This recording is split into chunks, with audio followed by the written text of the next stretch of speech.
Hello,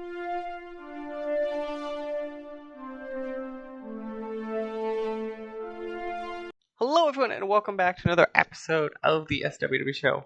I'm Mike, and today we have with me, I think it's the fourth person to have as a repeating guest, which is impressive. I'll give you that. We did have one 3-time guest, so you're in the 2-time club. I'm sorry.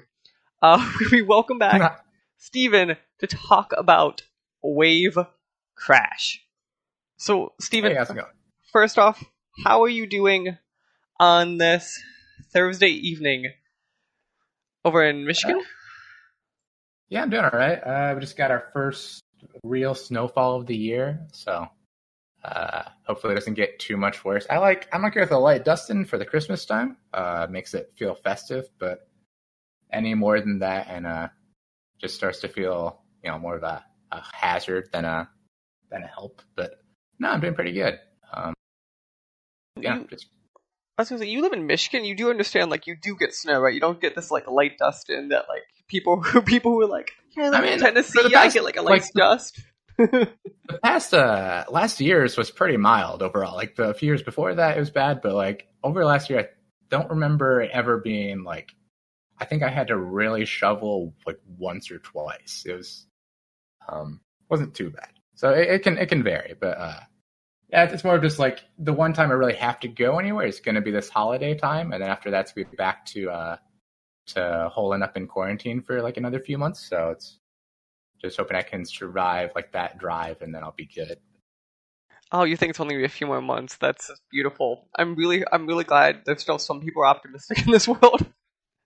I know. I mean, like, because I mean, we're fortunate. We're one of the countries that is actually going to get the vaccine this year. So, yeah, I'm thinking summer's looking good. Summer's going to be a good time. Perfect. Well, I hope you're right. But in the meantime, at least you now have a product soon to be on the Steam market. Already was available on itch for, was it a year and a half? For a while. Like I think the first version that I put on itch was actually like 2017 at this point. But yeah. Jesus, I forgot. Like, when else we talked to you, like, yeah, we're on this game for like years. I'm like, yeah, I forget that. Like, this has been like your thing for years. So yeah, it's been my one like ongoing project. Like, it's one of those things. It could have been released sooner. Like, if I had been working on this like in a full time capacity, it probably would only took in like about maybe 18 months or so. But that's not how it works. In this case, it's been like my third priority. I had the day job, been working from home since March, and also been started teaching. Taught my first semester of game design these past few months. So this is kind of like the night job after the second night job. I don't know.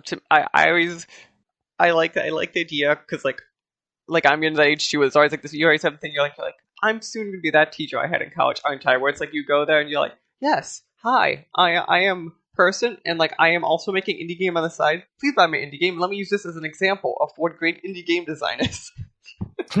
Yeah, I was pretty humble. I think I only used my game as a reference. Well, initially to show like the process of going from like design doc to prototype to like marketable thing, and then another time I can't remember what the other example I used was for, but yeah, so it's only been a few times when I actually referenced my own works, but also did reference like the works of some friends and whatnot.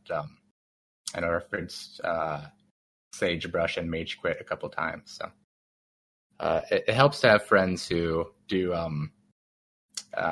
work that's varied from yours to be able to like broaden your idea. It's not we're all working on like very similar genres or types of games, so it's been cool. That I see that's very helpful, especially when you have students who are like, I don't care about your game, which has to also I still say with has to be probably the first time you're like, oh.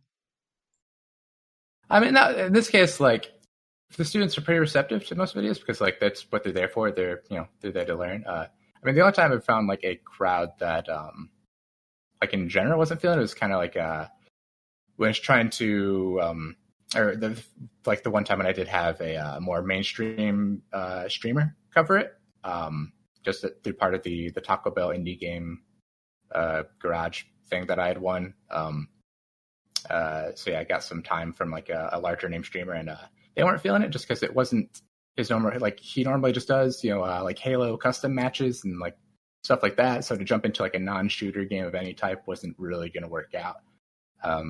So it's a bit of a bummer, but at the same time, like I understood, like yeah, it's not what they're here for. Like streamers have like their particular audience they cultivate, the particular thing they're expecting to see. So if you play exclusively Minecraft, if your viewers probably aren't going to want to watch you play like a grand strategy game or whatever. It's like that's not what they're there for. They're not here to watch you play Civilization. So just how it goes. No, that I think that's a fair critique, and it's always very interesting when marketing. You're always like, "Are you sure your audience cares?" So yeah, so I'm kind of curious. So we were talking about before. I think it's been, we'll say 12, 13 months since we sat down and talked about Wavecrash. And so I was kind of looking at it and this stuff before.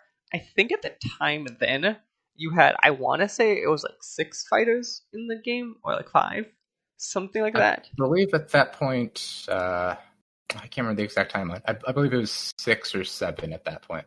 So it might have been 6. That's what I was kind of leaning. I remember because I think now you're launching with your final Steam version at 10 characters. Yeah, that was like the last thing I was kind of waiting on. I was wanting to get to around 10. Because the way Wavecrash is set up, since your match blocks are different colors, should I do like a brief rundown of what the game is, or would that be helpful? In case, cool. Yeah. Cool. Yeah. So for anyone who doesn't know, just probably most of you, Wavecrash is a multiplayer puzzle brawler. It's a head-to-head puzzle brawler where you match blocks to smash faces. And so it kind of combines elements of like a Tetris or a Bejeweled with elements of like one of the sort of stripped down like party fighter type games. I kind of looked at like Nidhogg or like Lethal League as references for things that kind of incorporate fighting game mechanics, but in like a more digestible, streamlined way. So no complicated button inputs, no need to like practice combos or whatever. And so within the game, there's 5 different colors of blocks, and each character has like a specific color that's like their affinity. They want to collect, or they want to match up that one in order to do their special attacks. So I wanted to make it a nice round 2 characters for each color. So that's kind of what, that was like the last box to really check. Right now, the last things I'm doing to finalize are adding a like simple unlock system to get like new color palettes. I was kind of using looking at Lethal League, the game Lethal League, for reference of like the amount of content to include in the game. And in that game, you pretty much have everything right off the bat. The game's like pretty straightforward. You don't have to like unlock new content except for palettes for characters. And I really like that feature because I don't really see it as a thing like you're going to want to specifically grind out the character palettes, but it's just like a nice little bonus. Like you complete a match and like, hey, you unlocked a new thing. I feel like it's kind of a given that games of like whatever genre are going to include something like that nowadays. You're going to have some way of like marking progress. So that's just what I'm doing for that. But yeah, more or less from the last time you saw the game, like it's been fairly in like a fairly stable state. There's been some like behind the scenes changes to like tune up controls and like custom controls and things like that. But the basic like rules of the game have been pretty consistent over time. And it's one of those things where like I see it as I could do more. Like there's always like more content I could add, but I feel like it's in a place where it's good for like a complete product. And if it does happen to catch on, if it does happen to like build some type of audience, make some sort of momentum that way, then I'd be down for adding like additional content in the future. I always have more characters to do or more stage ideas. They're like the 2 main facets to expand the game. So there's always plenty more I could do there. And if not, that's fine too. Honestly, I'm proud of where the game's at, and I just ready to clear up space to move on to other things. So we'll kind of get into because I'm kind of curious because how long you've spent time on this project. Are you getting this weird like feeling of like, oh, my baby's going to the world now, and like I am like somewhat lost of what to do next? Not really. I mean, like I've had I haven't been working on this like consistently throughout that time period. There've been times where I've taken, like most recently, when I started teaching, I didn't work for a bit because I was just working on like the put together the curriculum and everything for my class. But no, there's always like other things that I can jump onto. Even now, like helping to organize an online game developers convention for February. It's called a GLGX, the Great Lakes Game Expo. Um, and so that's something that I can then jump on and spend some time with. I mean, plus even after launching, there's always more to do. I still need to like resubmit to get on the Switch. Want to submit to be on PS5 and Xbox Series X as well. So I need to get on that. So if I get if I'm able to get dev kits and acceptance for that, that's going to be another few months of work just to handle like the port and to abide by all their guidelines to get published on those stores. So yeah, like nowadays, like releasing a game is never just releasing a game. It like maybe way back when games were things that were on discs or cartridges, and they're just like something you buy from the store and put in your gaming box. That was the case, but no games ever just launched anymore. That that's kind of interesting. So is that kind of your? So you said originally your post-release plan was tentative on the successfulness of the game, right? Is that kind of your Yeah, like immediate plan? That you're like, I'm just gonna like this is at this point a me thing. I'm gonna be like, okay, go to the Switch next, go to this next. Just kind of like spread your game out there and just kind of seeing if it hits somewhere. yeah. Basically, it's just while I have it done, I might as well like Switch has always been part of the plan. I have applied a couple times before, but that was during like the busier launch period of the Switch, and they can't tell you like why you get rejected, but this is my suspicion is just like the lack of a publisher name or like existing console developer credits. Obviously, they're not going to like they probably receive like thousands of submissions a week, so they're not going to go through each one with a fine tooth comb. They're for a lot of them, they're just going to look at it and be like, is this a sequel to something that was successful? Does this person have a backing of a major company? If not, then just pass it along.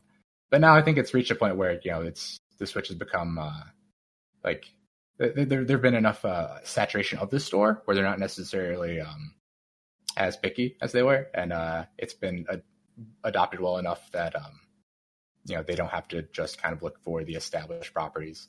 So I feel pretty confident that it'll make it this time. But we'll just have to see. That is so. It's the opposite of like this PlayStation stores where the joke is that like your game runs perfect, welcome, because you open in the PlayStation store like any day and you're like, why is there 20 new games coming out? Even in the PlayStation Store's case, like this is just speculation, but I do feel like a lot of the times, like some of the games get on there just because of like connections through the developers. Because I know, like there've been, what was it? It was like Legend of Black Tiger or whatever, where they even spotlighted it on their YouTube channel, and I feel like that had to have been because there was some like existing relationship between the developer and someone who has the capacity to highlight things. Because not every game gets shown on the PlayStation YouTube channel. Like not every trailer gets rebroadcast through those official channels. So there has to be something that separates them. And I can't really be too mad because I also got like the positive side of that through Steam back before they switched Greenlight over to just be like an open donation to get your game on, and there was like a vetting process. And people had to vote on games that they wanted to see accepted. No one knew exactly how games got chosen. It was speculated you just had to be like a top percentage to get in, but when Wavecrash was accepted into Steam, like it wasn't anywhere near any kind of like top or trending list. So I think at some point there's just a person who got to choose, what games get accepted. So like, in that scenario, at least I did have, some advantage there. So you can only complain about the system so much when it works for you. I understand. yeah, exactly. Yeah. So it benefited me the one time.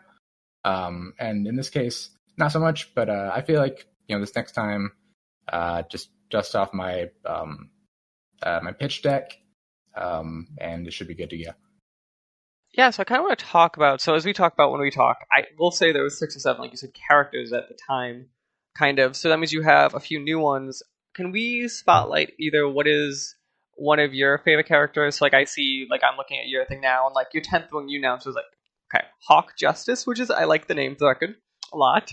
I'm kind of curious, kind of like what are some of your favorite like later characters that you've made in recent times, to like going into the final moment of the game. I mean, I can't really say like my favorites. Like I can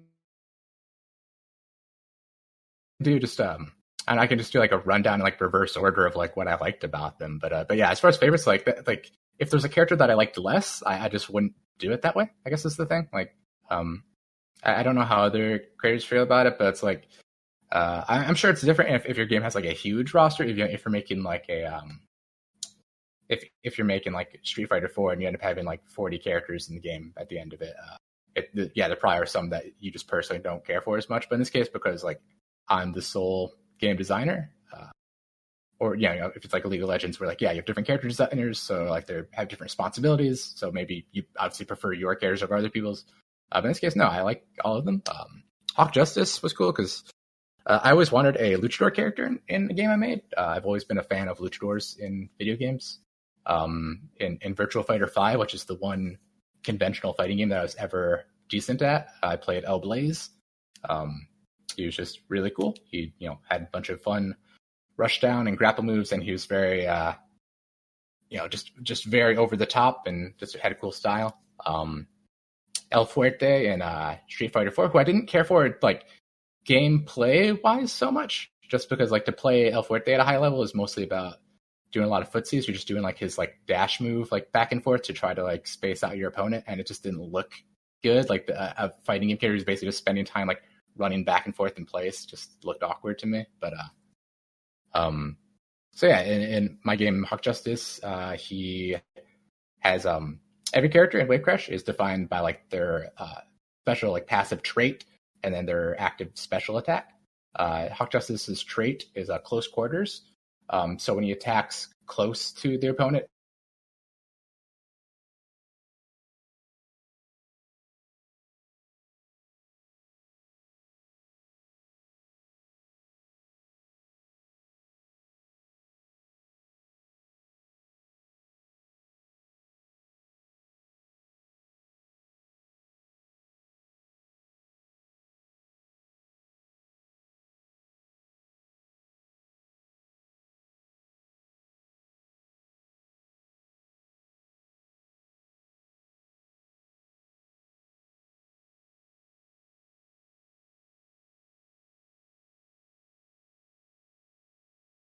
attacking. This was a really unique mechanic in the game because it's the only special attack that actually like moves the character. Most other special attacks, you remain in place and the attack just happens, but this one had like a movement element to it, so I had to change the way the attacks are handled in the background, and then also the fact that it takes advantage of the three-dimensional space of the game. It's the one time when like height is used in the game. Everything else is on like a 2D space, so like it was really unique in those two senses. So it took a bit to implement it, but it was really fun overall. You feel so 10 characters are you saying? Do you feel that they're like evenly balanced? Or like obviously that's your goal. That's always your goal, right? To roughly be like, anyone can face anyone. It's well, okay. So I was talking about like on the topic of game balance. This has always been an interesting thing because I feel like it's the one part of games that like players are often most like vocal about, but then also have like the least understanding of. Oh yeah, 100%. Ideally balance should be like within a specific range. Like you're like the sweet spot. Ideally, you want like every matchup to be at most like plus or minus 5% to win. So like your choice of character could have like a plus 5 or minus 5 effect on the outcome, and then the rest of it is like up to just your ability to play. But the problem is like it's not really so much about the outcomes of because it's about the feeling of the game. Because players, as a developer, you can acquire information over hundreds of matches. You can look at statistics and see like here's how it tracks across like all skill levels. Here's how it tracks between matchups. But then as a player, you play one match at a time. You only get to play the single game, and you only get to process the feelings of a single game. So a matchup, the example I use in my class of like an example of looking at just outcomes but not the feeling is, imagine you have a fighting game and there's a character called the Gambler. And the Gambler only has one move. He flips a coin, and on heads he wins, and on tails he loses. So ultimately, that's a 50% win rate across all skill levels. That's amazing. That's unheard of. It's great. But it feels bad because regardless of whether he wins or loses, you still didn't get to play the game. You still didn't get the feeling of being able to play an engaging match, which is really the goal of balance, is to have the feeling be engaging regardless of your initial pick. So I feel like in that capacity, Wavecrash characters are balanced. Yeah, we had some problems with Hana in particular. She's a character who was designed to be kind of like a spammer. Like you just focus on attacking and less on making combos. So initially, her special trait was you only need 2 blocks to match 2 blocks to attack compared to the normal 3 blocks or more.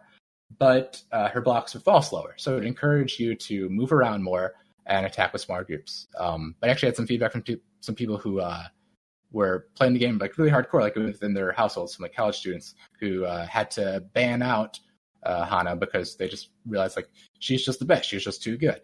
And so I reflected on that and I ended up adjusting it so because I really wanted to encourage her to be a run and gun style of play. I really wanted you to have to focus on movement over matching.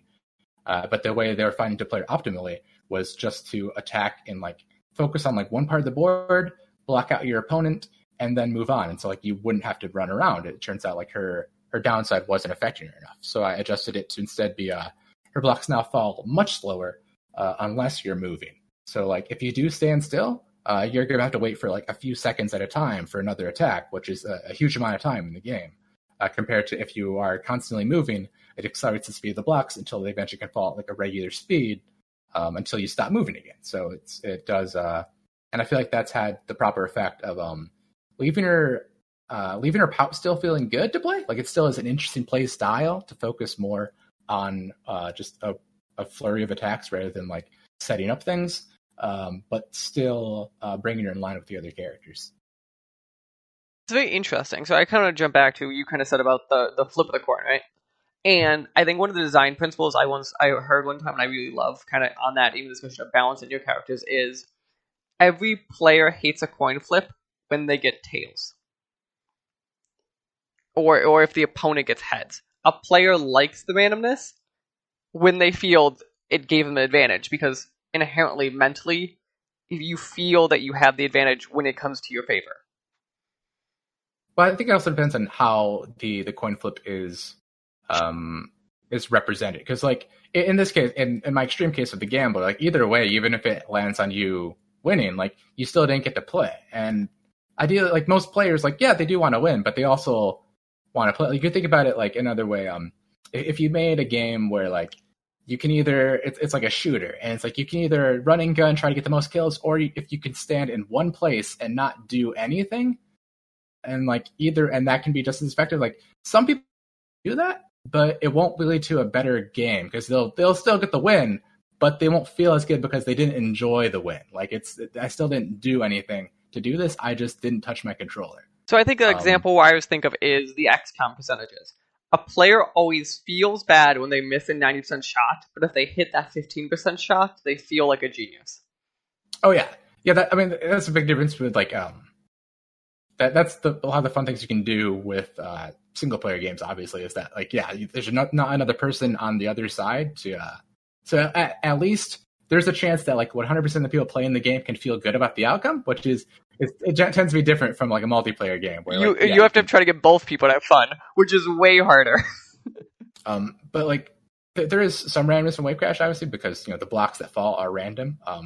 But behind the scenes, even that I've tried to mitigate the randomness by borrowing the way it works in modern iterations of Tetris, where the blocks are pooled. So in modern Tetris, they create a random set of blocks. So they'll make sure that every shape is involved in this random set, and then when you get a new block, they pull from that random set until it's out, and then you refresh it. So that way you can't end up getting the same shape over and over again. And I do a similar thing with Wavecrash where, I pool all the colors. So there's a group of at least one of each of the colors in this big old list. We need a block. I pull one of the colors out. When the list is empty, I get a new randomized group of colors. So it prevents chances where you just will be served up a giant mass of one color. Because that doesn't necessarily decide a game, but it does influence the game, obviously. And it does feel cheap if the game starts and you see one person has just a mass of 15 red blocks in their side, and you know what they're going to do first move. But so do you on the back end then So obviously, 5 colors, 2 characters. Do you favor kind of like, okay, we have yellow and purple in this game. Secretly, like 50% of the blocks are just going to be yellow and purple, or do you kind of let at least like some of those dice kind of roll? So it's, as long as it feels even, you don't actually make them feel super powerful. Yeah, no, I leave all of that up to just the regular chance. It doesn't look at any of the characters in the game deciding block spawns. No, um, there was there's one character that I like is on my potential list of like back burner character. Like if the game does do one for justify it, that'd be like an easy mode character that would limit the number of block types that spawn on their board. So then in that case, it would check to make sure that it does spawn um, the blocks that the other player needs for their special, just to not make it like too lopsided. You know, like if it didn't spawn red and you're playing as like a yo who needs red blocks, then that'd be kind of lame. But that was an idea I had for a way that could like make the game easier to play and have that be like an attribute of the character, but not necessarily to the extent that it would make it like optimal to play. You know, because it would help definitely to have like a fewer block types. But if that's like the only advantage your character has, while other characters like Momoko, the ninja, she can like run faster. Like that's a huge advantage to be able to outrun people's attacks. And so like I feel like that kind of is like that would align well in terms of balance to just having it be easier to make matches. But like I said, that's one that was like a potential. I don't think I even added that functionality to the game in the background because there are some times when I'll try out a mechanic first. Most recently, when I was working on Darlene, who's the character added prior to Hawk Justice. Her backstory is she was a former like girl motorcycle gang leader. You know, like the Japanese style of like the schoolgirl gangs and whatnot. But now she's living just a quiet life as a mom to Hana, another character in the roster, while secretly being like the most physically powerful person in the Wavecrash universe. But originally, one of the mechanics I was bouncing around my head, inspired by this board game called BattleCon. It's a really fun little like 1v1 kind of board game, but like it doesn't use randomness. It's more about like trying to read your opponent and whatnot. I definitely recommend checking it out. But they have a character named King Alexia, and his whole deal is he's really powerful, but he gives opponents these resource chips that they can then spend to boost up their own attack. So it's kind of like he like wants to give you a sporting chance. Like he knows he's so good, he needs to help you. So originally, Darlene's mechanic was going to be her attacks would like either they'd have some sort of advantage, either move faster or hit harder or be harder to defend against. But in response, she'd give you like wild card blocks that would be easier, that would match up with any other color. So I added that mechanic to the game just to try it out. I didn't really like the feeling of that as a character mechanic though, but I still left the mechanic in the game, and now it's part of the our most recent stage, Food Fest, where that's the gimmick mechanic for Food Fest, is that wild blocks will spawn, have a lower chance of spawning for each player, but they'll still spawn occasionally. And yeah, it's one thing I mentioned. Yeah, like every stage in the game has I call it a wavy mode. It's just a special gimmick that you can apply to the game, similar to the way Smash Bros. Stages all have their own special thing. So you can play it. So Wavecrash defaults though to like the standard mode, whereas Smash Bros. You have to toggle that on. But yeah, Wavecrash by default stages are just differences in the art and soundtrack. But then if you want to, you can put on some fun effects like the blocks randomize every time someone gets hit, or wind blows in one direction or the other, slowing down one side and speeding up the other side. It's just fun things like that. So I've talked to a lot of people who kind of do either games on the side or at night, right?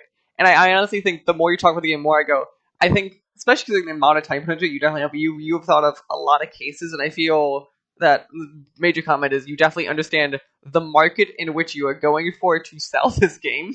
On a fun level, you're like, this is where this type of player, which is the like I call it like the semi-casual Smash, but not like the hardcore Smash people type of atmosphere. And I find it very interesting of like how much that you've really thought about it. Yeah, I mean, I'm sorry, dude. No. Yeah, I mean, at this point, not to be like a downer or whatever, but like I don't expect this to really move units exactly. But because but on the like plus side, I also haven't had to like design it around that idea. Like I'm fortunate enough to have a job that can sustain my side projects and everything. So it's been great. And so like when I look at it, it's more like, what do I want the game to be? Like, what do I think makes the game just a more complete experience and stuff? Like, and so I do think that as far as like you mentioned like the casual Smash and hardcore Smash crowd. In my case, like it was more of a just looking at like, I have this set of rules now. Like, what do I want to do with it?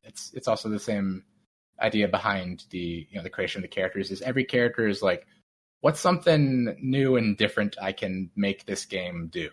Now that I have this, because it's a fortunate thing with puzzle games is that like they're a very versatile skeleton. You can layer on a whole bunch of other stuff. Like there's been puzzle games that have used, or like RPGs that have used like match 3 games as the combat system, and there've been like city builders that have done the same thing, strategy games that use it. It's a very robust platform. So it's been like, okay, so I've got to have stages, and I want these stages to be meaningful somehow. So how can I make them actually matter? And so it's just all the fun little gimmicks I can think of, including the different settings you can use to customize the game rules. Because I've through testing or whatever, I've found what I think are the ideal way to play.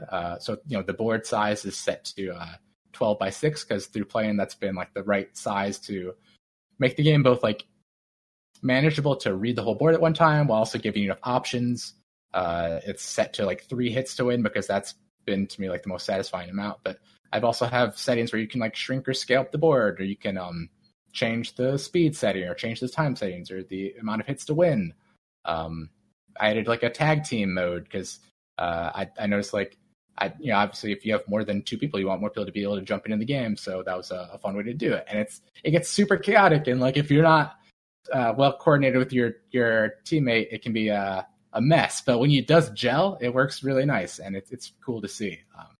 So I always liked games that did that, and I feel like it's something we kind of lose now with the as games shift to a more like structured experience type thing, where like the company that owns the game also decides how you can play it.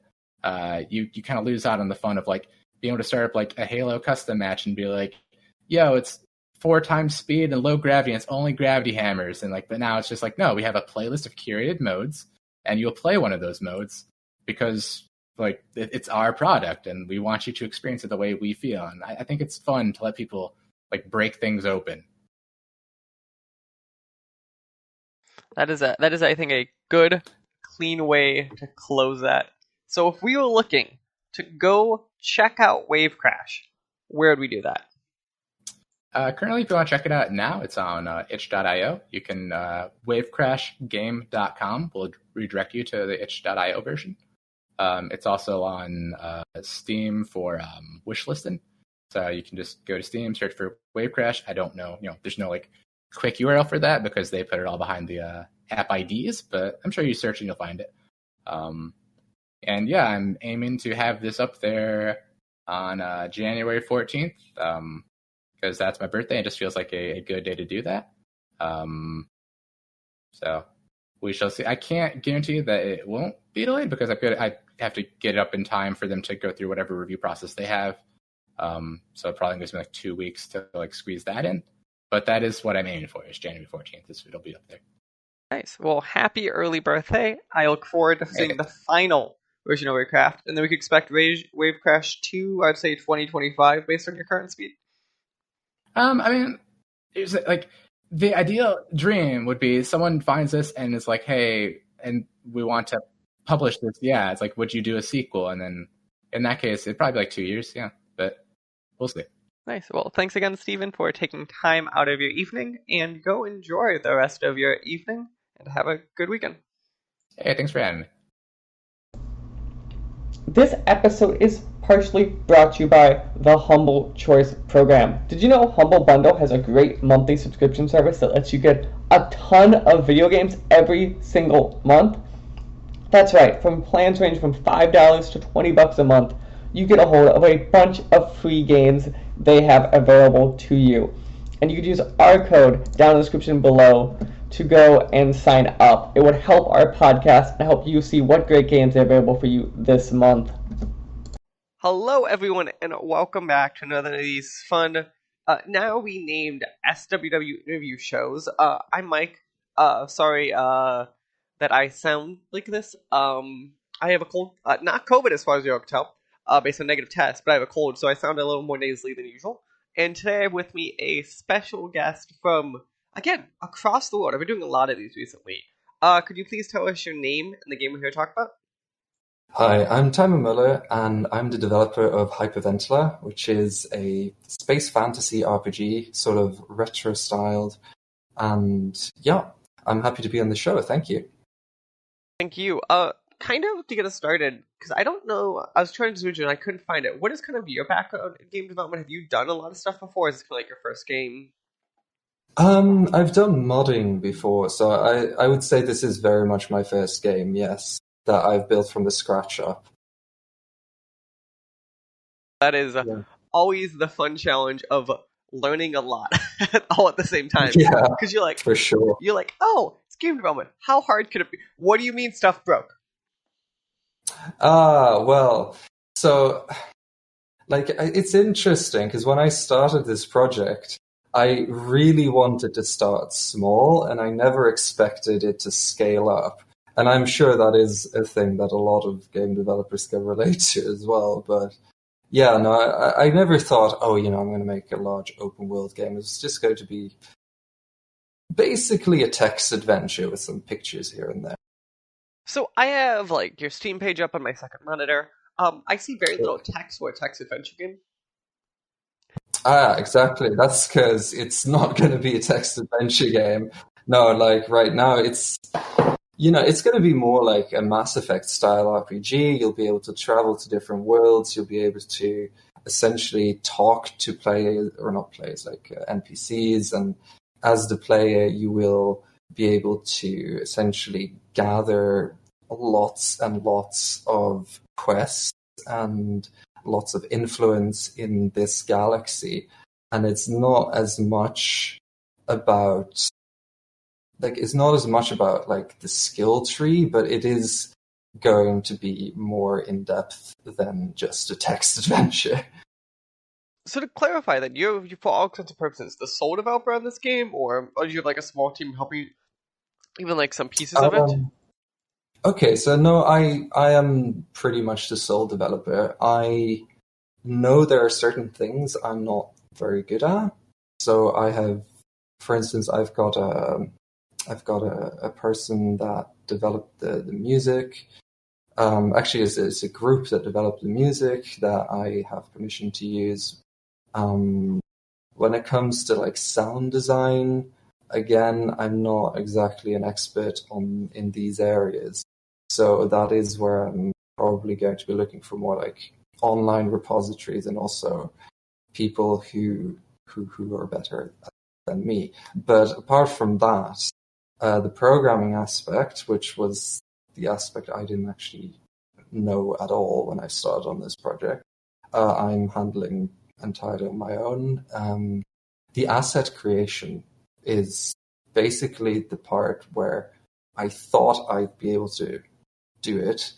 The thing is, asset creation takes a huge amount of time. So that's probably been one of the largest time sinks as well. But that is another thing that I'm handling entirely by myself. No, that is always interesting because it's so I say the thing that upsets a lot of programmers because I stick to it being a programmer myself is to make programming work you need very little. To make programming good you need a lot. So it's kind of like I always say, like anyone can learn to program stuff basically and brute the way through it. It's making it work efficiently, and I'm kind of assuming that's kind of the journey you've gone through. Of been like, no, it's not super hard to like make stuff maybe function. It's making it always work correctly or work efficiently. Yes, for sure. And I think to some degree, the fact that my journey has been largely about scaling up the project along with my skill level has helped me at least keep it to some manageable degree. Like I never went like, oh, I want to make this thing, but I have no idea how I'm going to do it. Like generally speaking, if I decided to add something to the game, it was because I was like, oh, okay, I think I know how to do this now. So that helped.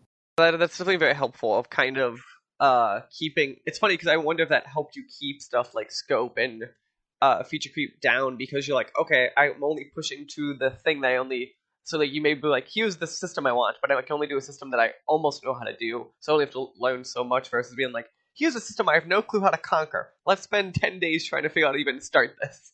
Yeah, yeah, no, that's true. That being said, I'd be lying if I said there hadn't been some feature creep here and there. No, obviously, this is called game development. We always Yeah, end up no, with a game that is somehow twice the scope we want it to be, but 10 times smaller than we want it to be, and I'm not quite sure how both happen at the same time. yeah, Let's yeah, kind of very true. jump into it a bit. So, you are this sci-fi game that's kind of decently story-heavy, it sounds like, and you have a lot of systems behind it. I'm kind of curious if we Yeah, could start by kind of jumping into the story for a bit, kind of, and so what is this top level story, and then kind of like what are your major influences, kind of really that made you want to write this? right. So, Hyperventila is a galaxy, essentially, and my initial thought behind it was like, okay, I want to make this galaxy, and I want to be able to like use it to dump my stories and my ideas into it. Sort of like an open world for me as a developer to write things into. But I also wanted, I wanted there to be like a clear introduction to what this world is. And that is what this first game is supposed to be.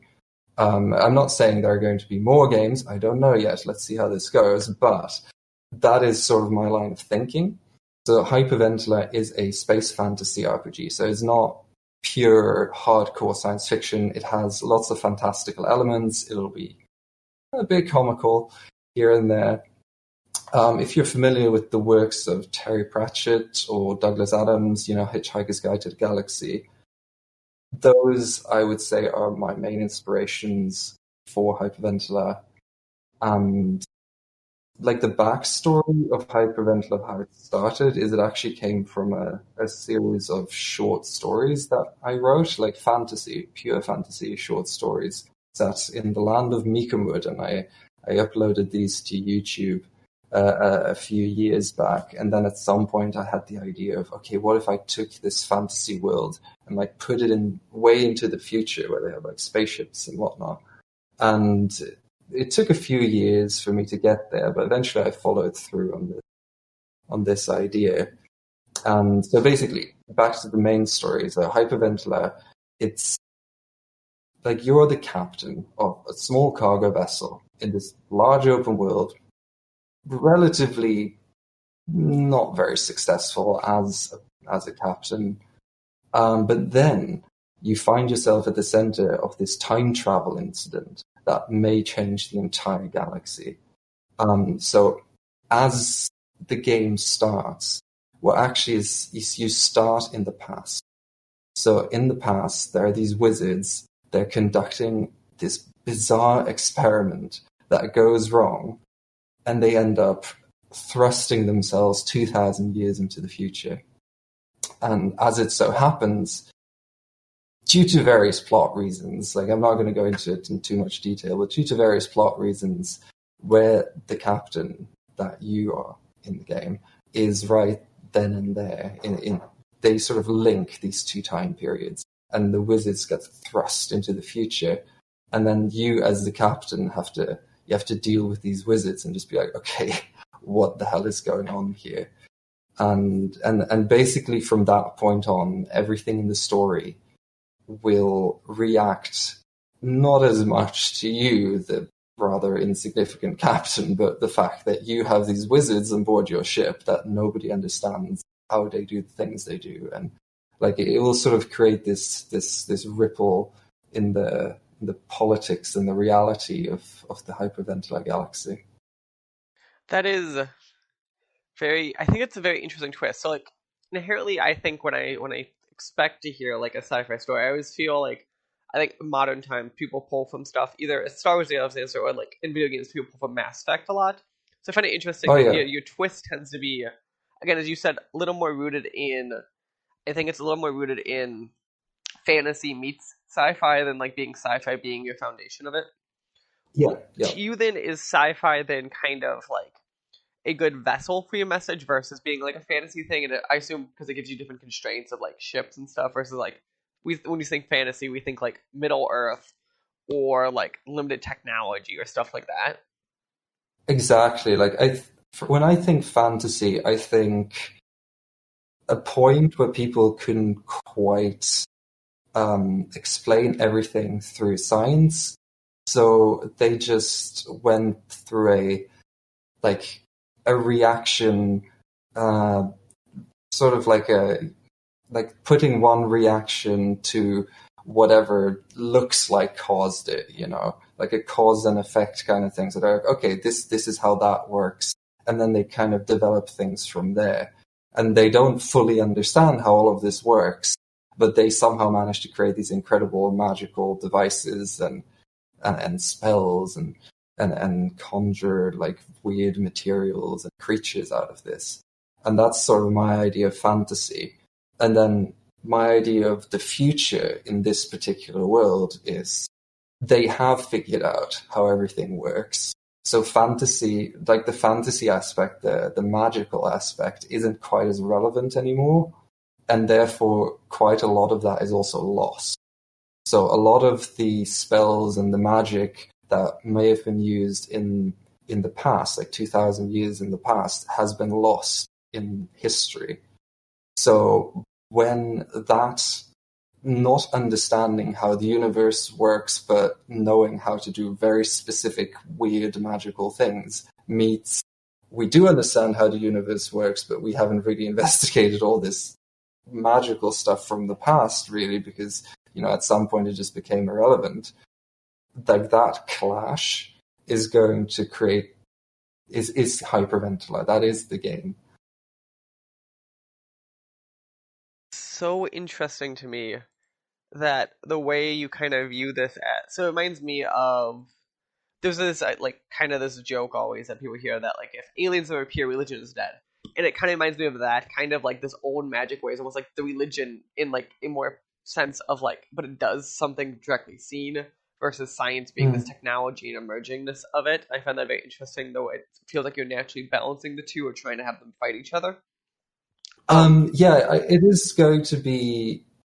It's interesting you mention religion because, like, whenever there's like a major change, right? People will naturally say, "Oh no, I don't believe in that," or "I don't want that," because they believe in whatever is familiar to them. So the political aspect that comes into this in Hyperventila is very much going to be how does the galaxy react to these strange wizard beings suddenly being there in their time period. Yeah, makes sense. So we've spent obviously quite some time now kind of talking about what is the game's world and it. I want to talk about kind of how we play this game. Can we... So... Go on. Yeah, it sounds like you have something. You have something. Go on.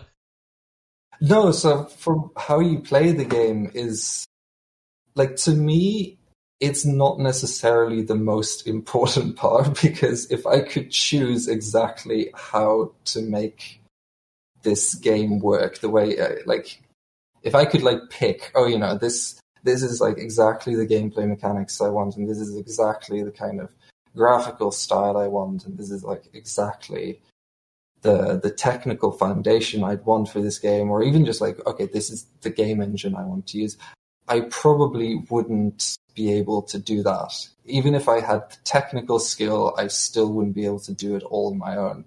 So for me, I am trying to make the game as fun as possible to play with what I have. So I just wanted to get that out of the way first. You were asking something. No, that actually makes sense, and it's very interesting. So, actually, I'm very curious then, if that's the way you kind of all view this, if this is where you kind of view all of this and all that, why make it a game versus more of an interactive film?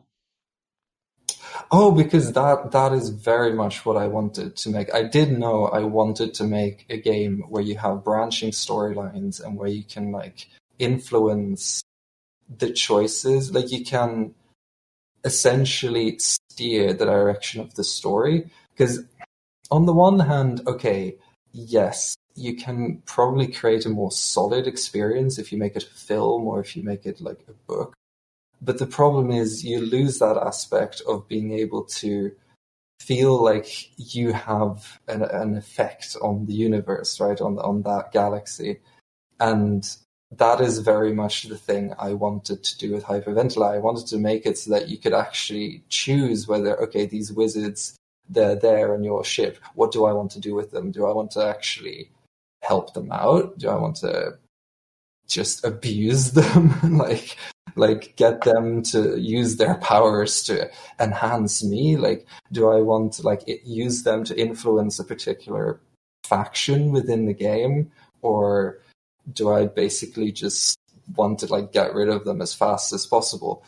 These are all options that to some degree will be in the game, and that is very much something I like about the idea of making a large open world that I can put my stories into. Is that, okay, I'll write the stories, but you choose not just how you experience them, but also, if anything, just in which order you experience them. And it feels more organic, it feels more natural, how you encounter these stories, right? Because it is an open world game, so there will be, basic tasks for you to do as well. You'll be able to travel from world to world just transporting cargo. You'll still be that small captain of a small cargo vessel as well on the side. You'll just be able to grow and add all these stories to your journey as you're doing that. Yeah, okay, no, that's a very interesting kind of reasoning for that one. So I'm curious kind of to talk about the kind of the gaminess game of itself is how, so we keep going back to your cargo vessel. Yours this kind of, when I picture a cargo vessel, I picture this kind of unarmed, very weak ship kind of in the galaxy of if I see a big ship, I'm screwed. There won't be a lot of armed space vessels in the game. It will mainly be transport ships and pirate ships, but they'll be transport ships with some guns mounted on top of it.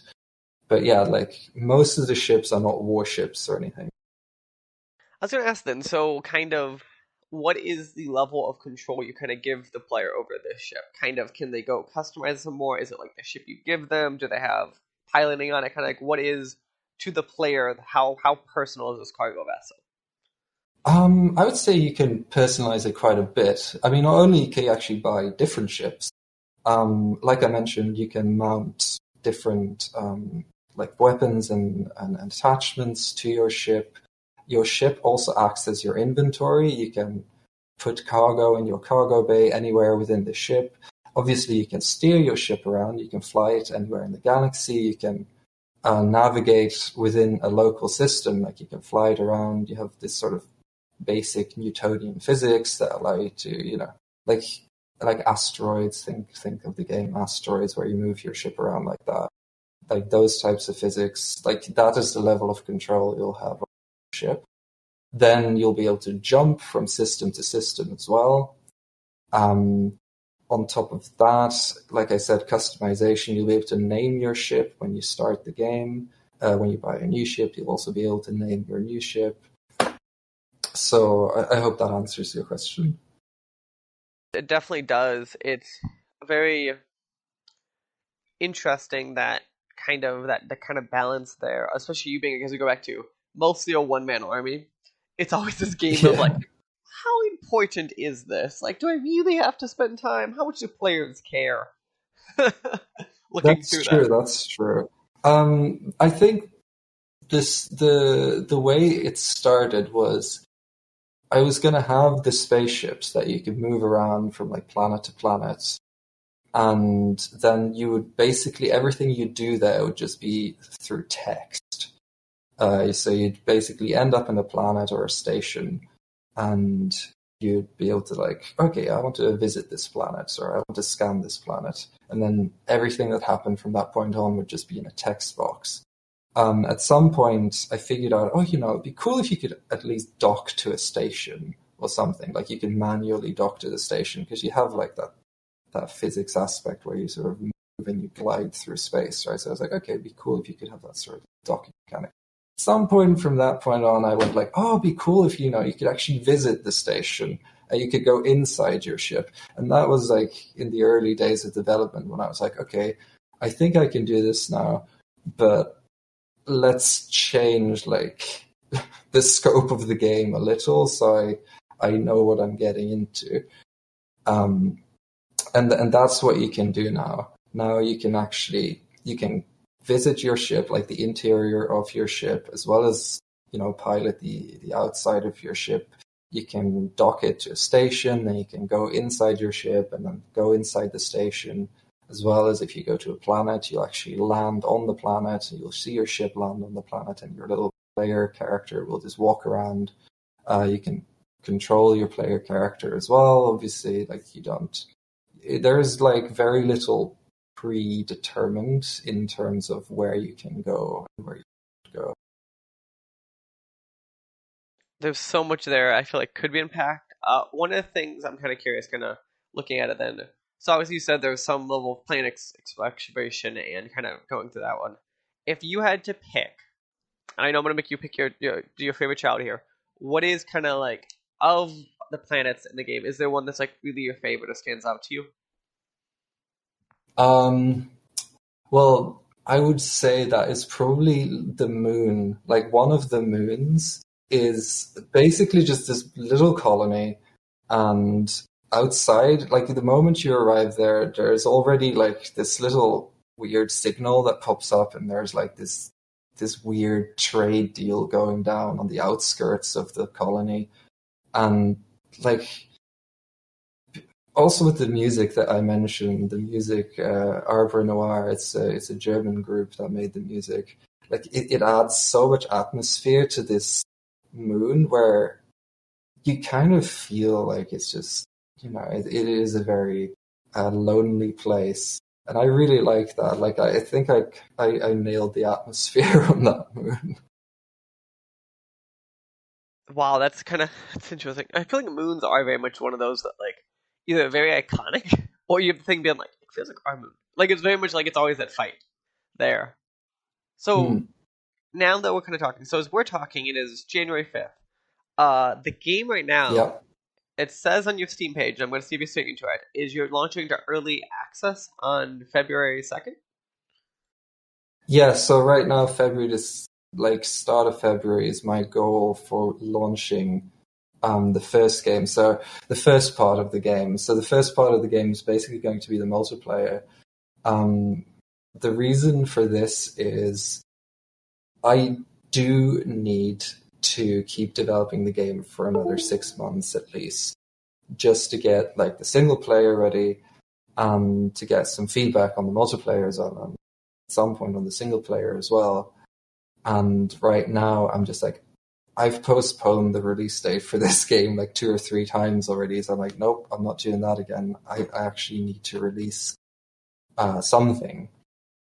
And that is also why I actually started on the multiplayer aspect of the game, because it's a bit more repetitive, but it's also something people will probably be able to just enjoy either casually or just play it a lot, but at least play it and not... Like, for me, it's not something that requires constant additions of content. Like, it has a bit more of a traditional gameplay loop to it, the multiplayer. Okay, perfect. Yeah. Well, so that's my no, my makes plan. that makes a lot of sense, kind of. So the game, as we said, comes out beginning of February. Obviously, it sounds like you have some up in the air on this date. How long do you plan to be in early access for? Do you kind of have that in time frame in mind publicly, or is it kind of like you're just kind of going to see how the game does and kind of go from there? It's a bit of both. Like I'm sort of, my ballpark area is sort of 6 months, and then we'll see. It'll probably be 6 months in early access, and then from that point on, when the game comes out, I really do want to keep adding to this world.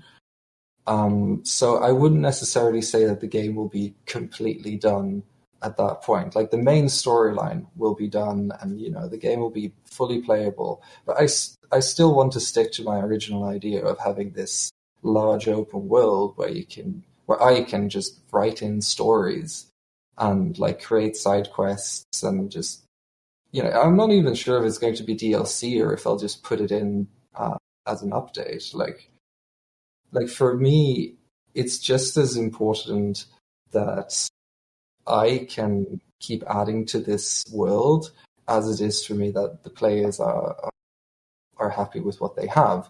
So, I want to make it feature complete, but then half of the point of this project is for me to occasionally just be able to write more missions and to put more stuff into this world.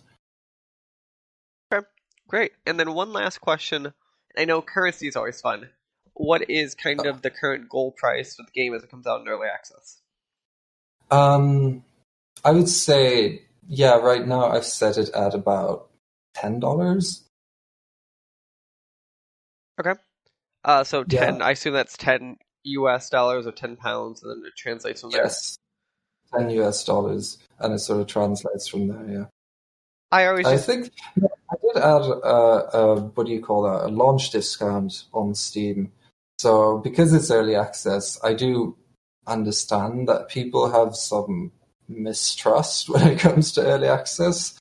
And therefore, I do want to give people an incentive that, if you are an early adopter, maybe you should, like, some of that risk should be mitigated. Okay, no, that makes sense. So yeah, so people can then keep an eye out for the game. Obviously, they can hop on Steam right now and wishlist the game, as we all understand, super important to getting games out there. Yes. So again, one more time for the people, can you tell them what is the name of the game and then any other spot they should go check it out? Well, it's Hyperventila, and you can find us on our website, www.hyperventila.com. But I would, recommend the Steam page, of course. There you'll be able to find a link to our Discord, as well as, I'm pretty sure I have a ModDB page, or an IndieDB page, sorry. And there is also, there's the Discord, which I'd say is probably the best place to get updates on the game and sort of little development insights. Perfect. Well, again, thank you for taking time to talk to me, and I hope you enjoy the rest of your night. Oh, thank you. Thank you for having me, and same to you. This podcast was a production of the SWW Show. To learn more, go to theswwshow.com.